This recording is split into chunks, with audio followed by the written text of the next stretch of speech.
इस कार्यक्रम के पुण्यार्जक हैं भगवान नेमिनाथ दिगंबर जैन मंदिर, सुस दिगंबर जैन मंदिर समिति, अंतर्गत जैन संघ पुणे JSP, ज्ञानोदय जैन सोसाइटी के सामने भगवान नेमिनाथ चौक, सुसगांव, पुणे। कोई अच्छा सा नया हार आपने पहना। एक स्टोरी आती, बड़ी अच्छी स्टोरी है। एक गांव में एक महिला रहती तो बड़ी झोपड़ी में थी, लेकिन उस महिला ने बहुत पुरुषार्थ किया, बहुत धीरे धीरे सेविंग करते चली गई। सेविंग करते करते उसने इतना सेव कर लिया कि 2 सोने के कंगन उसने खरीद लिए। पहली बार उसने सोने के कंगन अपने जीवन में पहने थे, और कंगन पहन करके मंदिर चले जाती है वो। लेकिन होता क्या है, मंदिर में कोई भी दूसरी महिला उससे पूछती नहीं, ये कंगन कहाँ खरीदे, तुम्हारे पास कहाँ से आ गए, बड़े सुंदर लग रहे हैं। उसे बड़ी परेशानी होती। जीवन में पहली बार मैंने सोने के कंगन खरीदे हैं, किसी ने पूछा तक नहीं। फिर किसी के यहाँ फंक्शन था, सुंदर सी साड़ी पहन करके, कंगन पहन करके गई, और जहां पहले भोजन जो सर्व किया जाता था, तो उसने कहा आज मैं सबको भोजन मैं सर्व करूंगी। पंगत बैठती थी पहले, तो बैठा करके स्वयं जब भी सर्व करने की बारी आई, दाल है, सब्जी है, स्वीट्स है, नमकीन है, पूड़ी, वटेवर जो भी सर्व करना है, आगे बढ़ बढ़ कर सर्व करे जा रही। जो लोग बैठ करके खा रहे, सबने कहा भोजन बहुत अच्छा बना है, लेकिन सर्व करने के बाद भी उसके कंगन की ओर किसी ने ध्यान नहीं दिया। अब वो बड़ी टेंशन में, क्या हो गया, इतने सारे लोगों के आगे मैंने सर्व किया, इतनी मेहनत की, सवेरे से शाम हो गई भोजन सर्व करते करते, पर किसी ने नहीं पूछा। वो झोपड़ी में रहती थी। फिर क्या हुआ, उसने अपनी झोपड़ी को आग लगा दी। ध्यान से सुनना। और फिर चिल्लाने लगी, बचाओ बचाओ बचाओ, आग लग गई है। चारों तरफ गांव के लोग एकत्रित हो जाते हैं, और वो बोल रही थी उसमें बचाओ बचाओ, पानी डालो पानी डालो। तो उसमें से एक महिला पूछ लेती, अरे तुम्हारे कंगन तो बहुत सुंदर है, कब लिए? अरे पहले पूछ लेती तो मुझे आग लगाने की आवश्यकता नहीं पड़ती। पहले पूछ लेती तो आग क्यों लगाती मैं अपने घर झोपड़ी में? समझ रहे हो कुछ? जब भी आप कुछ करते हो नया, तो आपके मन में कौन सा भाव पैदा होता है? दुनिया मुझे देखे, यही भाव है ना? ये भाव पैदा होता है। पर्युषण पर्व आ रहे हैं, कितने लोग 10 उपवास करते हैं? बहुत सारे लोग 10 उपवास करते हैं। 10 उपवास के बाद भी किसी ने आपसे नहीं पूछा कैसा लगेगा आपको? कैसा लगेगा? सही से बताना। किसी ने आपसे पूछा ही नहीं है, 10 उपवास कर रहे हो आप, क्या भाव आएगा? कोई भाव आएगा कि नहीं आएगा? सही से बता दो एकदम से। किसने 10 उपवास किए अपनी लाइफ में? किए। 10 उपवास के बाद कोई आपसे नहीं पूछता था, कैसा लगता था? पहले पूछ लेते हैं, रोज पूछ लेते हैं। यदि कोई ना पूछे तो क्या होगा? आपने न्यू कार खरीदी है, ब्रांड न्यू, और वो मॉडल किसी के पास नहीं, क्या भाव आता है? क्या भाव आता है? कोई देखे भी ना उस ओर, तो कौन सा भाव पैदा होता? कुछ होता है कि नहीं? नहीं भाव पैदा होता। बुरा लगता है हमारे जी। बुरा लगता है क्यों? अंदर से। अरे ई क्लास नहीं, एस क्लास, इकोनॉमी रेंज वाली नहीं, लग्जरी वाली। कौन सी? लग्जरी ऑडी, जो भी अच्छी से अच्छी। कोई ना पूछे तो क्या होगा? आपके जीवन की खुशी किस पर डिपेंड करती है? आपके ईगो की फीडिंग पर डिपेंड करती है कि आप जो चाहते थे वो नीड फुलफिल होने पर डिपेंड करती है? एक्सटर्नल अप्रिसिएशन पे। एक्सटर्नल एप्रिसिएशन पे। क्यों ऐसा? अभी अपन ने समझा जब भी बाहर से कुछ भीतर जाएगा तो वो तो दुख का कारण ही होता है, चाहे वो कांटा जाए, चाहे वो फांस जाए, चाहे कंकड़ जाए, चाहे तिनका जाए, चाहे वो बैक्टीरिया जाए, चाहे वायरस जाए। लेकिन और आत्मा में भी कर्म चला जाता है तो भी दुख का कारण है, होता है। प्रिंसिपल तो यही है। जब हर क्षेत्र में वो दुख का कारण होता है तो इस क्षेत्र में आप क्यों फीडिंग करना पसंद करते हो? क्यों यह चाहते हो कि नहीं?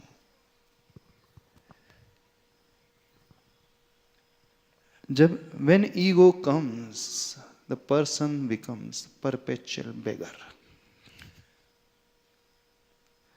वो एक ऐसा भिखारी बन जाता है, ऐसा भिखारी बन जाता है, उसे मांगने की आदत पड़ जाती है।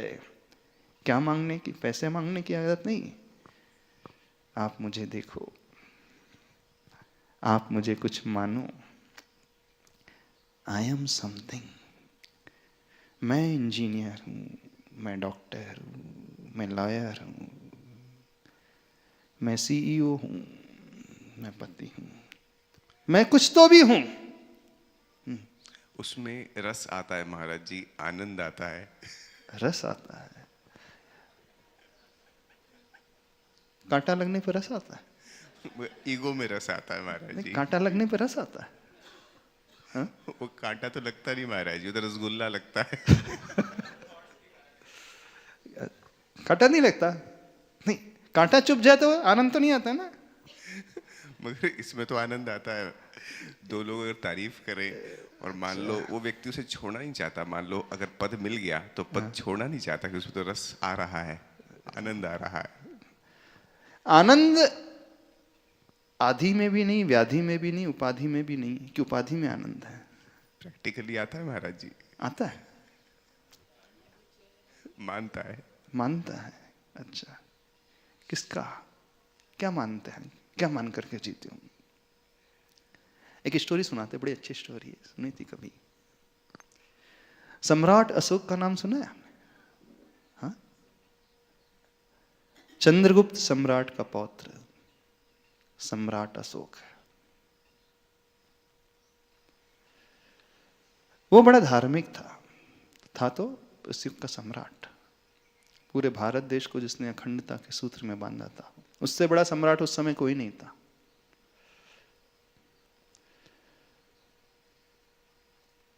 लेकिन अंदर के उसके परिणाम हमेशा अच्छे रहते थे।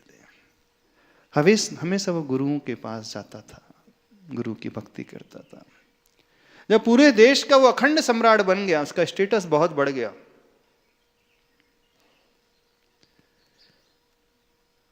वो गुरु के पास जाकर के भक्ति तब भी करता था।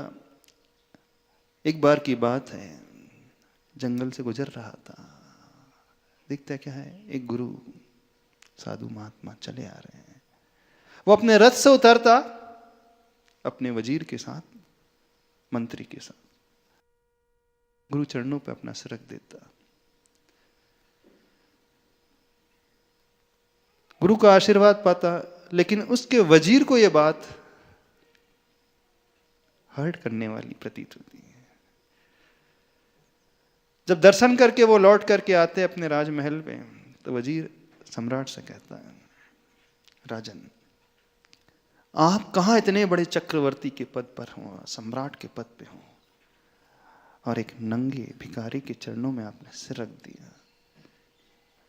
ये बात आप जैसे योग्य व्यक्ति को शोभा नहीं देती।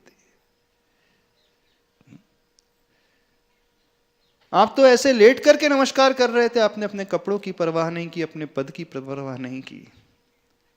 दुनिया जिसके चरणों में झुकती है वह किसी नग्न के चरणों में झुक जाए, एक फकीर नागा साधु के चरणों में झुक जाए। सम्राट अपने वजीर की बात सुनते हैं। ठीक है, मैं तुम्हें समझा दूंगा कभी, अभी नहीं, मैं बाद में आपको इसका उत्तर दूंगा। समय बीतता है, 3-4 महीने का समय बीत जाता है। सम्राट अपने उस मंत्री को बुलाता है, बोले मैंने कुछ सोचा है। बोले क्या सोचा है? एक संदूक देता है, बोले इस संदूक में कुछ वस्तुएं हैं, तुम्हें एक काम करना है। बोले क्या कार्य है?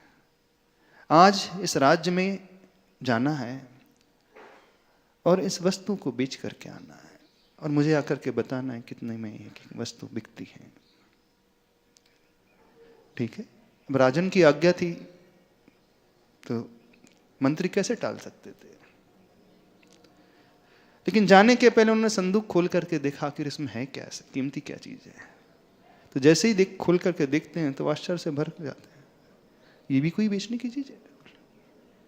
मैं तो समझ रहा था कुछ अलग वस्तु, कीमती वस्तु होंगी, लेकिन ये क्या है? बोले क्या है? सिंह की खोपड़ी थी, घोड़े की खोपड़ी थी, बकरे की खोपड़ी थी, बारहसिंगा की खोपड़ी थी और एक मनुष्य की खोपड़ी थी। बोले जाओ इन खोपड़ी को बेच करके आना है और मुझे ये बताना है एक एक खोपड़ी कितने में बिकती है, कितनी स्वर्ण मुद्राओं में बिकती है। बाजार जाता है,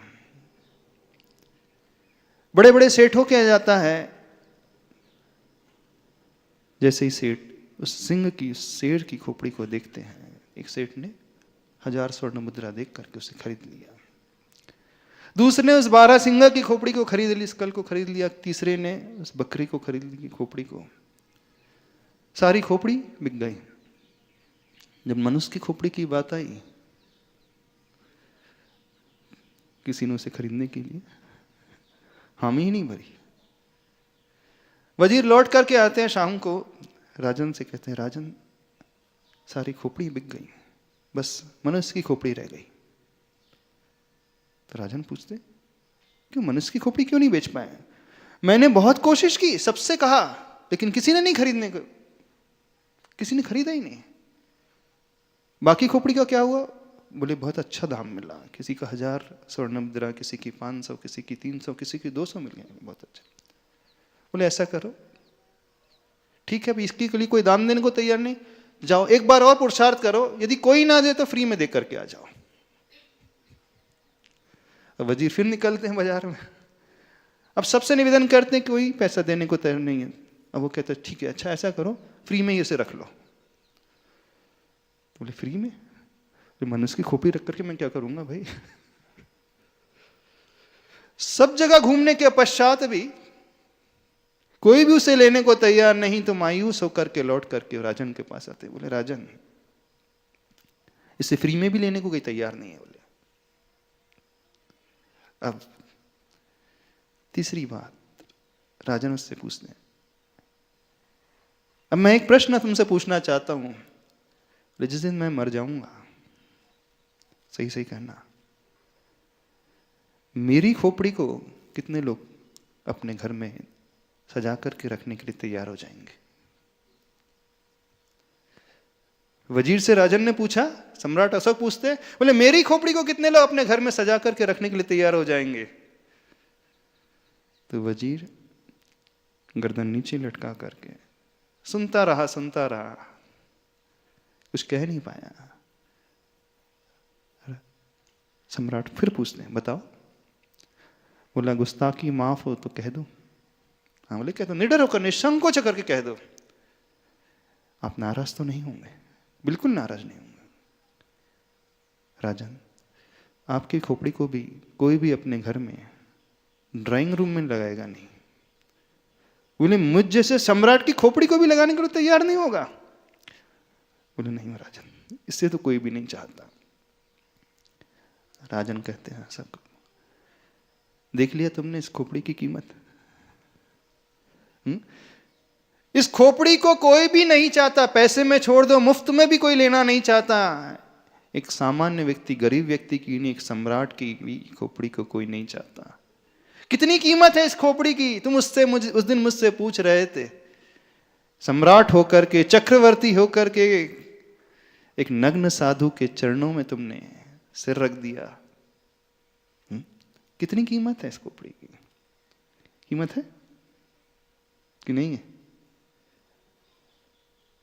इस ईगो की खोपड़ी से मतलब, इस ईगो की कोई कीमत नहीं होती है, इस एरोगेंस की कोई कीमत नहीं होती है कीमत? कुछ भी तो कीमत नहीं। आप क्या लेकर के चल रहे हो? क्या मान करके चल रहे हो? अपने आप को क्या मानते हो? मंदिर जाते हो आप सभी लोग? कौन हमें 24 तीर्थंकर के नाम बता देगा? बता सकते हो? पता है आपको? अच्छा। वर्तमान 24 के नाम मालूम? भूतकाल में भी 24 ही हुई है, कोई बताएगा? कोई बता देगा? किसी को नहीं पता? तीर्थंकर कौन होते हैं? तीर्थंकर कौन होते हैं? सबसे महान आत्मा होते हैं, भगवान आत्मा है, जो असंख्यात जीवों का कल्याण करने वाले होते हैं, जिनकी दिव्य ध्वनि, दिव्य उपदेश को, जिनके प्रवचन को सुनकर के असंख्यात जीव जो है कल्याण को प्राप्त हो जाते हैं। उनका नाम किसी को नहीं मालूम? कोई तो है यहां पे जिसको उनका नाम बता सकता है? अरे वर्तमान काल के, भूतकाल के नहीं बता सकते? पंडित जी आप भी नहीं बता सकते? किसके नाम की बात कर रहे हैं हम? किसके नाम की बात कर रहे हैं हम? किसी ऑर्डिनरी पर्सन की बात कर रहे हैं? सामान्य व्यक्ति की बात कर रहे हैं? बिल्कुल नहीं। किसकी हम बात कर रहे हैं? तीर्थंकरों की। वो तीर्थंकर जिनका शासन हमेशा लाखों करोड़ों वर्षों तक चलता है, जिन्होंने कईयों का उपकार किया, कईयों का कल्याण किया, उनका नाम भी लेने वाला कोई नहीं। इस कार्यक्रम के पुण्यार्जक हैं भगवान नेमिनाथ दिगंबर जैन मंदिर, सुस्त दिगंबर जैन मंदिर समिति, अंतर्गत जैन संघ पुणे, JSP, ज्ञानोदय जैन सोसाइटी के सामने भगवान नेमिनाथ चौक, सुसगांव, पुणे।